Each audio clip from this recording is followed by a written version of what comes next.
Hello friends, आज फिर से आप लोगों का इस स्मार्ट सीटेट यूट्यूब चैनल में स्वागत है। तो मेरे भाई, आज हम लोग इस वीडियो में कुछ महत्वपूर्ण प्रश्न की बात करेंगे। तो बिना समय गवाए हम लोग देखते हैं कि इस वीडियो में आपके लिए क्या कुछ खास है।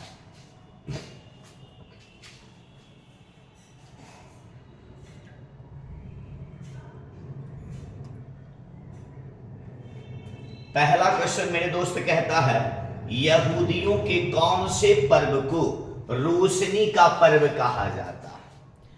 ठीक है, तो ये बीपीएससी तैयारी में पूछा गया प्रश्न है कि यहूदियों के कौन से पर्व को रोशनी का पर्व कहा जाता है। हॉर्नबिल को, एंथोरियम को, हनुका को। तो मेरे दोस्त इसका आंसर होगा हनुका को। क्या हो जाएगा? हनुका। विकल्प नंबर सी हम लोगों का आंसर हो जाएगा। क्लियर? आगे देखते हैं। दूसरा कह रहे हैं बाबू, बाइबिल में कितने नियम है? 3, 4 या 2? ठीक है, तो मेरे भाई इसका जो आंसर होगा वह कितने नियम है? तो मूल रूप से इसके 2 नियम है। विकल्प नंबर सी हम लोगों का आंसर हो जाएगा। क्लियर? आगे देखते हैं। कहता है बाबू, सिराजुद्दौला किस युद्ध में अंग्रेजों से पराजित हुआ था? क्या कह रहा है मेरे भाई? सिराजुद्दौला किस युद्ध में अंग्रेजों से पराजित हुआ था? तो ये जो मेरे भाई पराजित हुआ था, बक्सर में, बांडीवास में या प्लासी में? तो इसका सही आंसर मेरे भाई क्या हो जाएगा? फटाक से कमेंट कीजिएगा। प्लासी। क्या हो जाएगा मेरे भाई? प्लासी। विकल्प नंबर बी हम लोगों का आंसर हो जाएगा। क्लियर? आगे देखिएगा। आगे का क्वेश्चन कहता है मेरे भाई, वायुमंडल में ओजोन का स्तर कम होना कब शुरू हो गया? तो ओजोन का जो मूल कारक होता है क्लोरोफ्लोरोकार्बन, तो यह जो कम होना शुरू हुआ था वह किस समय से शुरू हुए थे? 1995 में, 1965 में या फिर 1980 में? तो मेरे दोस्त इसका जो प्रावधान प्रारंभ किया गया था, ठीक है, वह 72 के बाद अर्थात 1980 में। ठीक है, विकल्प नंबर ए हम लोगों का आंसर हो जाएगा। क्लियर? आगे देखिएगा। कह रहा है मेरे भाई, बिहार के किस जिले को सिल्क सिटी के नाम से जाना जाता है? ठीक है, बिहार का कौन सा जिला है मेरे भाई? सिल्क सिटी के नाम से जाना जाता है। तो वह है मेरे भाई भागलपुर। कौन सा जिला है? भागलपुर। विकल्प नंबर सी हम लोगों का आंसर। क्लियर? आगे देखिएगा। अगला क्वेश्चन मेरे दोस्त कहता है कि भारत की भू सीमाएं कितने देशों के साथ जुड़ी हुई है? क्या कह रहा है? भारत की भू सीमाएं कितने देशों के साथ जुड़ी हुई है? 12 जुड़ी हुई है, 8 जुड़ी हुई है या फिर 7? तो इसका मेरे भाई सही आंसर क्या हो जाएगा?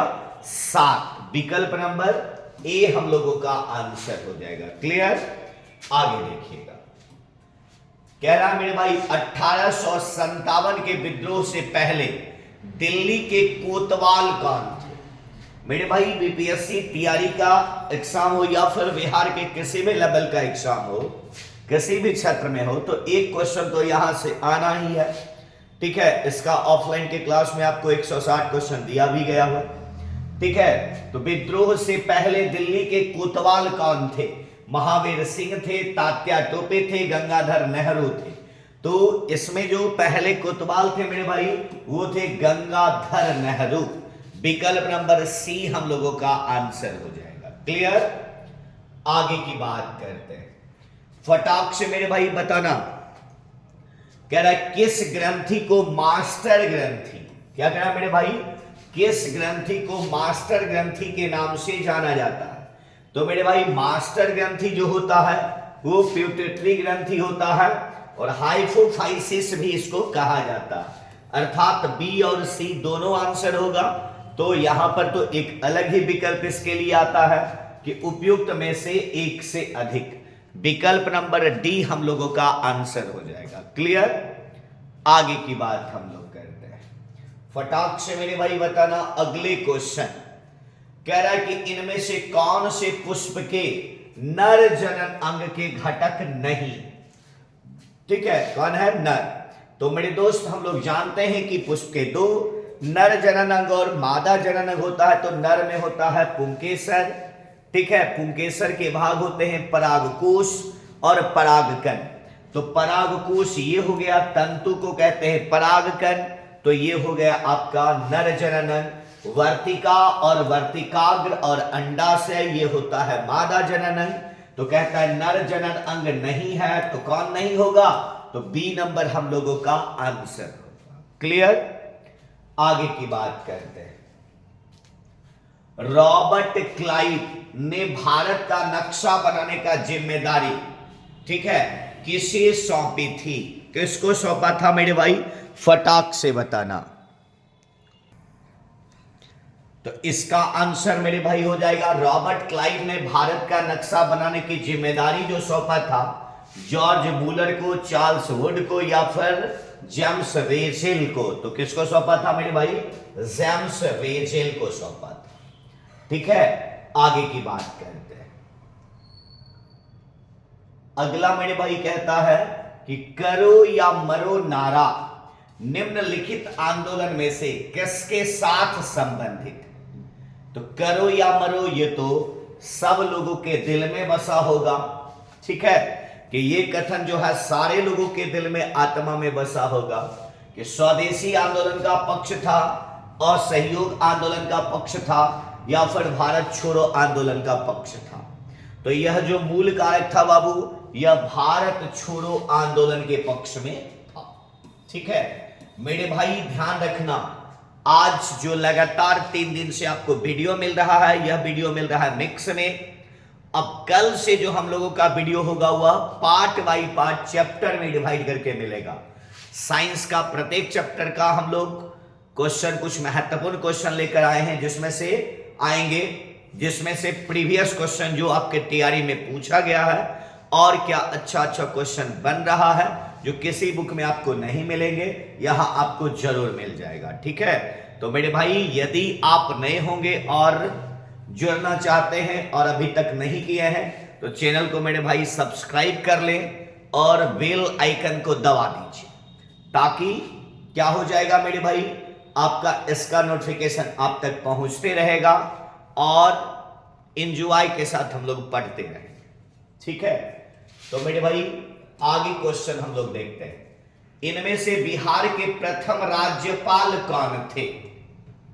ठीक है, प्रथम राज्यपाल मेरे भाई कौन थे?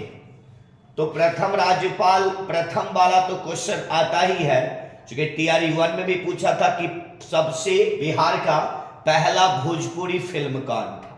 ठीक है, तो प्रथम तो आप लोग ध्यान रखिएगा ही।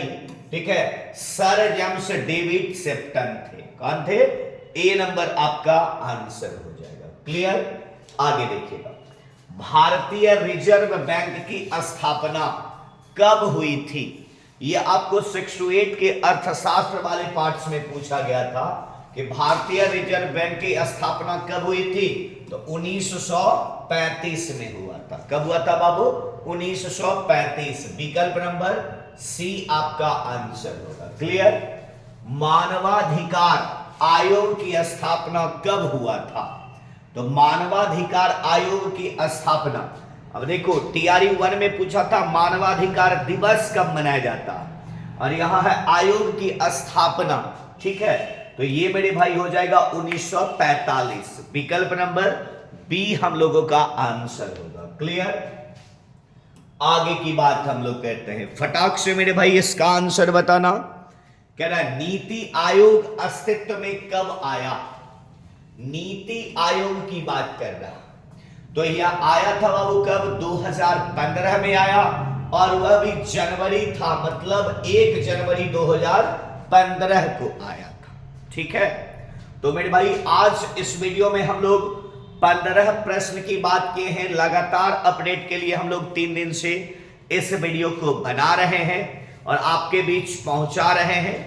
अगले दिन से जो आपका शेड्यूल बहुत जल्द मिल जाएगा कि किस दिन, या फिर एक दिन पहले आपको मिल जाएगा कि कल का जो चैप्टर होने वाला होगा इस वीडियो में, किस चैप्टर के प्रश्न मिलेंगे, वह एक दिन पहले ही आपको बता दिया जाएगा। ठीक है, तो तो मेरे भाई यदि लगता होगा कि आपको इस चैनल से कुछ फायदा होने वाला है, फायदा मिल रहा है, जुड़ना चाहते हैं मेरे दोस्त, यदि अभी तक नहीं किए हैं तो चैनल को सब्सक्राइब करें मेरे दोस्त। सब्सक्राइब से हमारी पहचान बढ़ेगी और लाइक कीजिएगा और कमेंट कीजिएगा, तो इससे हमें जुनून आएगा। तो फिर मिलते हैं बहुत जल्द अगले वीडियो के साथ, तब तक के लिए धन्यवाद।